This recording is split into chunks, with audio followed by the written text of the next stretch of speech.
O livro de Cantares de Salomão tem algumas coisas que se destacam de uma maneira muito especial.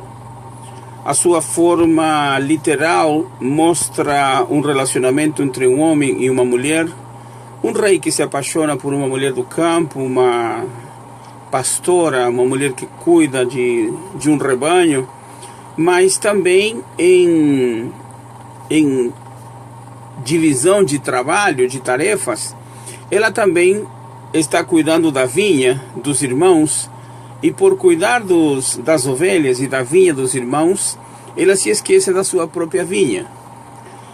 Esta pastora, uma mulher simples, uma mulher do campo, uma mulher muito sincera, muito honesta, um dia conhece um homem, que este homem é um rei. Ele se apaixona por ela se apaixona por ele, e nasce ali um grande amor, nasce ali uma grande intimidade, um grande relacionamento. E a história do livro de Cantares está exatamente dentro desse ponto de relacionamento, de apresentação do que ela fala para ele em uma linguagem de amor, o que ele fala para ela, também as comparações que são feitas. É verdade que a poesia oriental é totalmente diferente da poesia ocidental. As comparações que são feitas ali não ficam tanto bonita para o Ocidente, pois é feito comparações com uma forma assim um tanto grosseira para a nossa maneira de ver. Mas devemos entender que esta história acontece num país oriental, com costumes totalmente diferentes, com princípios diferentes, mas o que se destaca, o que se ressalta, o que se dá uma grande importância é ao amor entre o homem e uma mulher. Quando ambos falam de uma maneira aberta, sincera, franca, e expressam aquilo que está em seu coração, fazem essas comparações, fazem essas declarações de amor, apresentam coisas que realmente são interessantes, muito bonitas, para serem analisadas dentro do contexto de relacionamento familiar, o que para alguns, aqui já entramos em aspectos da interpretação do livro, o que para alguns chama a atenção. Por exemplo, se referir ao assunto do relacionamento entre um homem e uma mulher de uma maneira tão clara, tão aberta, tão, diríamos, tão simples ou às vezes tão profundo. O que assusta algumas pessoas, porque tem certos cristãos e certas pessoas que estudam a palavra de Deus, achando que Deus fala de todas as coisas, mas esconde, não fala, não comenta a esse respeito de relacionamento entre homem e mulher. Alguns quereriam até dizer que Deus não está ligando para isso, não está interessado nisso, e outros chegariam até a pensar numa maneira um tanto mais ingênua, poderíamos dizer, por que não falar infantil ou neófita, que dizem que Deus nem sequer quer olhar essas coisas, porque é uma carnalidade, um pecado, uma coisa que aparentemente fica meio nojento. Esse excesso de moralidade em alguns cristãos é uma coisa que realmente chama muito a atenção. Se o cristão realmente conhecesse a Bíblia como deveria conhecer, não ficaria tão impressionado, por exemplo, porque vai encontrar palavras bem fortes em Jeremias, vai encontrar palavras bem fortes em outros profetas também que falam sobre sexo, sobre relacionamento, sobre identidade, sobre participação, e ficariam até assustados. Mas como não conhecem a Bíblia, então ficam nessa questão de moralidade extrema, moralidade que vai ao ponto de querer espiritualizar tudo. Somos espirituais, temos que ser espirituais sim, mas não esqueçamos que somos humanos. Não esqueçamos que temos sentimentos, não esqueçamos que temos emoções, não esqueçamos que por nosso interior corre sangue, por nossas veias corre sangue. E nós somos pessoas afetivas. Somos pessoas humanas que precisamos de amor, de afeto, de carinho, e isso nos faz muito bem, nos realiza, nos complementa. E quando eu falo nessa visão meio egocentrista, meio tudo para mim, nos alegra, nos conforta, nos reanima, nos valoriza, sempre nessa visão de eu para mim, por mim, e tudo que vem é para mim. Mas a visão do amor não é somente de mim para mim, por mim e tudo para mim. A visão do amor mais profunda, o que se encontra na Bíblia, dentro desse conceito, não conceito erótico, do conceito do amor eros, mas o conceito do amor agape, que é o amor, além de ser, não é concêntrico, é um amor excêntrico. Sai de Deus para o mundo. Sai de Deus para alcançar o necessitado, alcançar o aflito. Aqui estamos falando dentro de uma visão tanto teológica quanto filosófica. Na Bíblia encontramos 3 palavras para definir o amor. O amor eros, que é nada mais, nada menos que a visão, daí vem a palavra erotismo, erótico, e se acrescentam outras palavras como sensualidade e assim por diante. Mas o amor eros, dentro do seu contexto original, é simplesmente o macho procurando a fêmea para procriar. Esse é o conceito do amor eros. É a necessidade de um se encontrar no outro e um se realizar no outro, dentro desse conceito primário de poder procriar. Há um segundo tipo de amor na Bíblia, que é a palavra filéu. O amor filéu, o amor filial, que também se chama, é o amor que sente um pai por sua filha, que sente um irmão por sua irmã. É o amor parental, aquele amor que, muito embora protege, cuida, se preocupa, valoriza, mas não quer possuir, porque é o tipo de amor diferente. O pai pode ter a filha mais bonita do mundo, mas ele não quer ter relacionamento com ela, porque ele ama sua filha, mas não a deseja. Então esse é o amor filéu. Agora, tem o terceiro tipo de amor, que é o amor agape, o amor que mostra a forma excêntrica, porque os outros 2 amores, tanto o eros quanto o filéu, são amores que querem as coisas para si, que quer ter perto de si. No caso de eros, não somente quer ter perto ou próximo, quer possuir. No caso do amor filéu, quer ter próximo. A mãe não quer abrir mão dos seus filhos, o pai não quer abrir mão da sua filha. E se a filha vai se casar, tem que ser com aquele noivo que foi fabricado, feito à medida, as proporções certas, porque ele tem que realmente ser praticamente aquele que não caiu do céu, porque o único que caiu do céu foi Satanás. Então, ele tem que ser feito especialmente para minha filha, porque é minha filha, porque é meu valor, porque é meu tesouro e assim por diante. É o amor egocêntrico, porque é meu, de mim, para mim. Agora, o amor agape, o amor excêntrico, aquele amor que se dá, aquele amor que se entrega, aquele amor que oferece, aquele amor que estende a mão, aquele amor que alcança aqueles que estão distantes. Por isso que a Bíblia diz que Deus amou de tal maneira o mundo que deu o seu Filho. Em Cantares encontramos essa linguagem, tanto de amor, de afetividade, de relacionamento, de intimidade. E isso nos fala de um amor mais aberto, mais excêntrico, mais profundo, mais intenso, que é o amor de Deus. É verdade, como disse, que alguns moralistas querem ver que isso seria meio grotesco, meio sensual demais, porque querem espiritualizar todas as coisas. Mas devemos entender que a Bíblia fala, e para esses moralistas extremos, se começarem a procurar quantos versículos falam de sexo, quantos versículos falam de relacionamento íntimo, quantos versículos falam de nudez, quantos versículos se referem ao relacionamento entre um homem e uma mulher, vão ficar admirados, surpresos.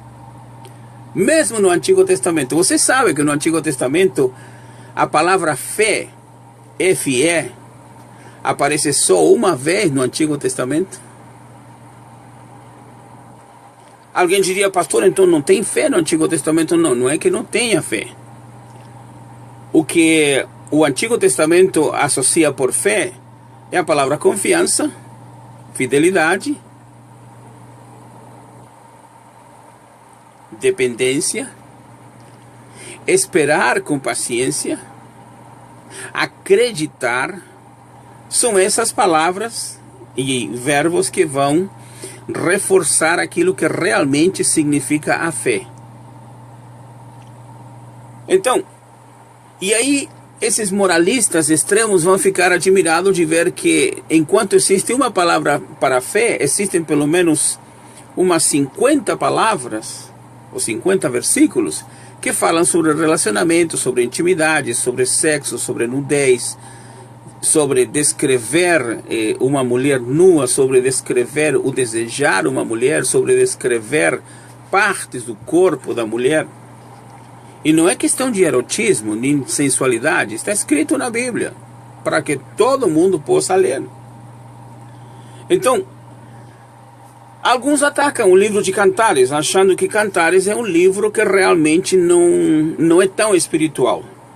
Mas, algumas coisas podemos apresentar como observações. Por exemplo, se Cantares não é um livro espiritual, se Cantares não tem alguma mensagem profunda em si, por que este livro foi aceito e foi inserido no cânon do Antigo Testamento? Número 1. Número 2. Se este livro é tão gritante em sua linguagem de relacionamento íntimo entre um homem e uma mulher, por que os judeus, que são tão moralistas, dentro desse ponto de vista, o aceitaram como livro realmente canônico? E por que a igreja evangélica e grande parte dos teólogos, não estou dizendo pastores, denominações, porque isso é depois. Por que grande parte dos teólogos cristãos aceitam o livro de Cantares como um livro realmente bíblico, como um livro realmente inspirado por Deus, como palavra fiel de Deus? E terceiro, você sabe que o livro de Cantares é lido em todas as grandes festas dos judeus? Como um livro de sabedoria, como um livro de relacionamento, como um livro de intimidade. Um certo rabino judeu, se é rabino tem que ser judeu, um certo rabino disse que o livro de Cantares seria como estar observando o templo de Jerusalém com essas 3 divisões: o pátio, depois o lugar santo e por último o lugar santíssimo, ou então santo dos santos. E esse rabino diz, para mim, na visão do rabino, Cantares é o livro do Santo dos Santos, da extrema ligação, da extrema comunhão, da extrema intimidade, da extrema identidade com Deus. E aí então, na igreja evangélica, na visão cristã, tentou-se apresentar o livro de Cantares como um livro que teria profundamente uma interpretação alegórica, porque aí facilitaria a interpretação. Então todas as coisas que estão sendo apresentadas aí seriam pro forma, ou seja, está falando de uma perna, mas não é perna, é uma coluna. Está falando dos olhos, mas não é dos olhos, é uma outra coisa. Está falando dos seios, por exemplo, como diz um teólogo da igreja, chamado dos pais da igreja primitiva, disse, não, os 2 seios representam as 2 grandes montanhas que têm valores espirituais para a igreja do Senhor. Então, cada um dá a sua interpretação a esse respeito. Mas devemos entender que os livros, se estão escritos em inglês, português, alemão, francês, hebreu, grego, tem que ter uma interpretação literal também. Pois tem literatura. Existe uma forma de escrever e então essa grafia tem que ser interpretada. Claro, se aplica o método alegórico para a interpretação, mas por que não também entender uma interpretação puramente literal? E aí estaria a interpretação alegórica, a interpretação literal, a interpretação tipológica e assim por diante. Então, Cantares desperta o interesse não só dentro de uma visão de sensualidade, não. Porque a Bíblia não é um livro de, diríamos, de procurar sensualidade, ou procurar se excitar através da leitura da Bíblia. Não. A Bíblia é um livro que nos leva a uma meditação, a uma visão espiritual, a um encontro com Deus. Então, a Bíblia nos chama para ter um relacionamento mais íntimo com Deus. Agora, devemos interpretar não dentro de um conceito puramente humano, puramente natural. Se por um lado existem aqueles que são moralistas extremos, não devemos nos tornar carnais ao extremo, ou seja, sensuais ao extremo, de enxergar sensualidade em todas as coisas. Muito embora a linguagem seja um tanto voltada para isso, devemos entender, descobrir a real riqueza da literatura que está ali sendo apresentada. Então, isso é de uma importância muito grande. Os alunos de teologia, eles têm já o material que mandei, o PowerPoint, e aqui eu vou passar um pouquinho para que eles estejam acompanhando em seus respectivos computadores. Então, também é conhecido como Cantares de Salomão ou Cânticos, que é realmente o livro em hebraico Shir HaShirim. É uma coleção de poemas de amor que os primeiros intérpretes viram como uma alegoria religiosa da paixão de Deus por Israel. É uma coleção de canções de amor, uma celebração do amor erótico entre um homem e uma mulher. A associação de Salomão ao livro de Cantares é devido ao fato de que o seu nome é mencionado 6 vezes no livro.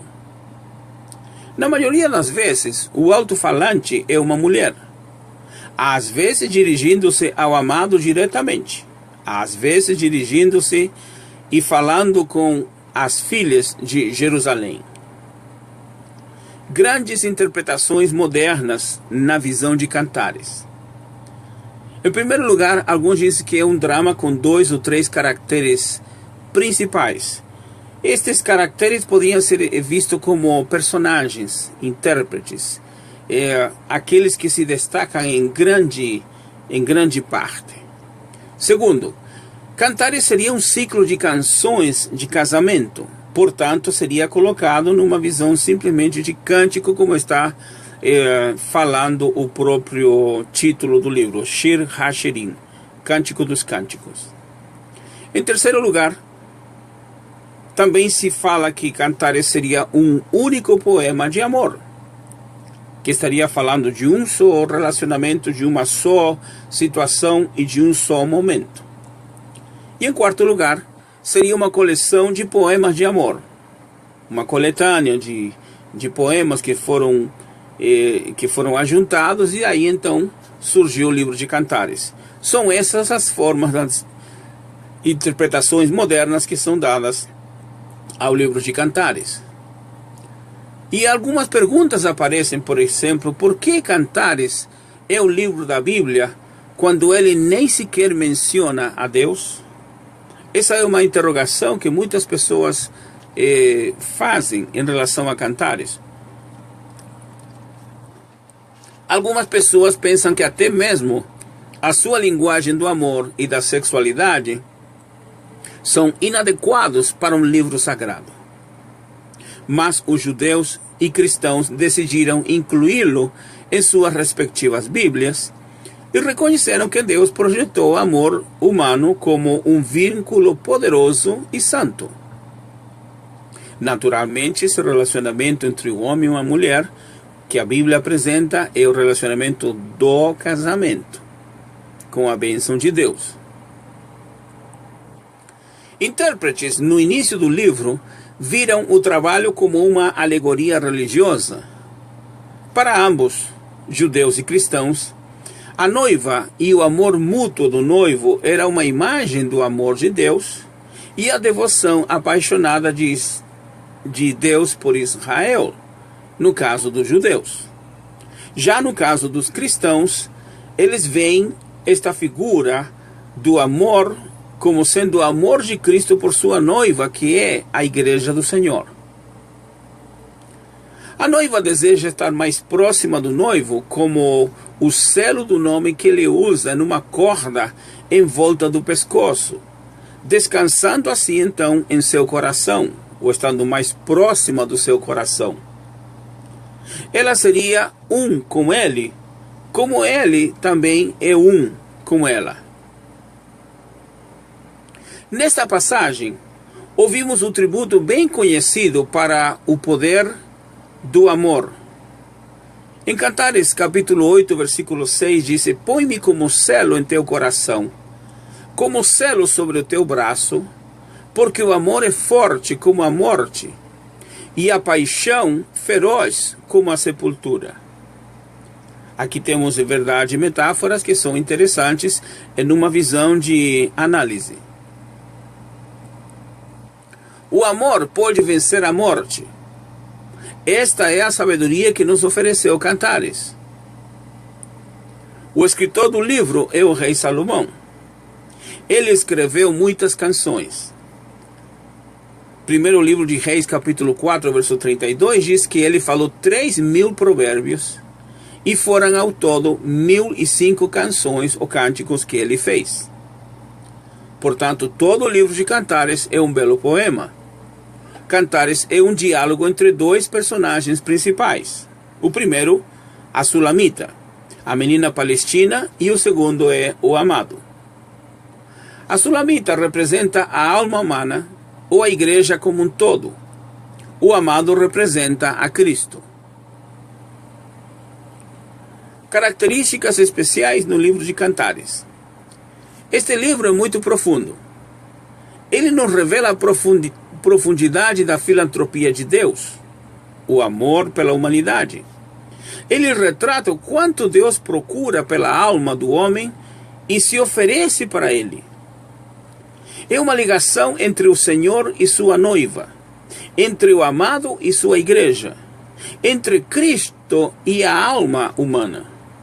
É um símbolo de verdadeira oração, onde nenhuma rotina ou palavras habituais acontecem, mas sim uma profunda comunhão entre Deus e a alma, sem véus e sem rituais. Continuando na visão das características, Deus revela-se para ela, e também ela se revela para ele. Ele fala abertamente com ela e ela dialoga abertamente com ele. Ela dialoga seu amor para ele, comunga seu amor e seu desejo por ele, lhe informa sobre sua negritude, que não é uma coisa negativa, e sua indignidade por ele, e sobre as suas dores e sofrimentos. Um diálogo privado entre dois amantes noivos que falam abertamente sobre tudo o que está em seus corações. A verdadeira compreensão de oração e adoração a encontramos no livro de Cantares. Livros de Salomão. Um rabino diz que Cantares seria o santo do santo da Bíblia Sagrada. Isso é difícil de ser compreendido pelos iniciantes da Bíblia, por aqueles que não conhecem bem a palavra, por aqueles que são meio neófitos na linguagem e literatura bíblica. Os livros de Salomão gradualmente levantam o espírito das questões terrenas para os campos ou para as áreas celestiais.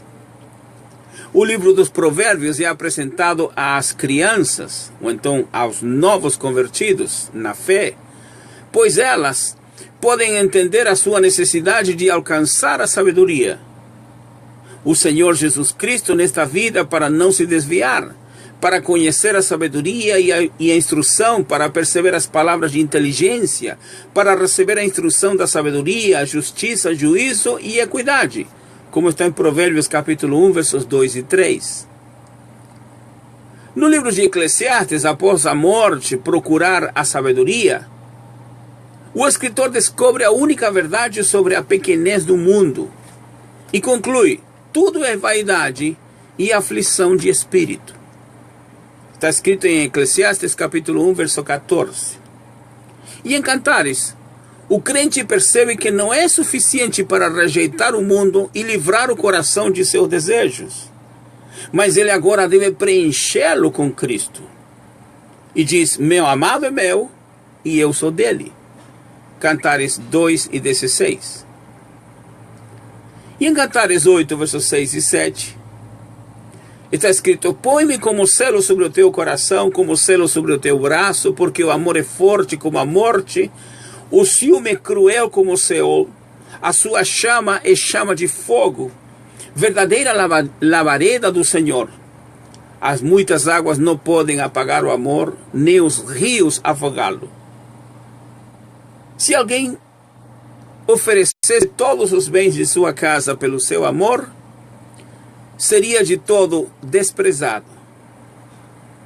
Esta é uma visão simples, mas sintética do livro de Cantares.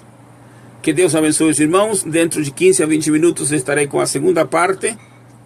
Eu apresentarei aos alunos agora aspectos técnicos do livro. Deus abençoe.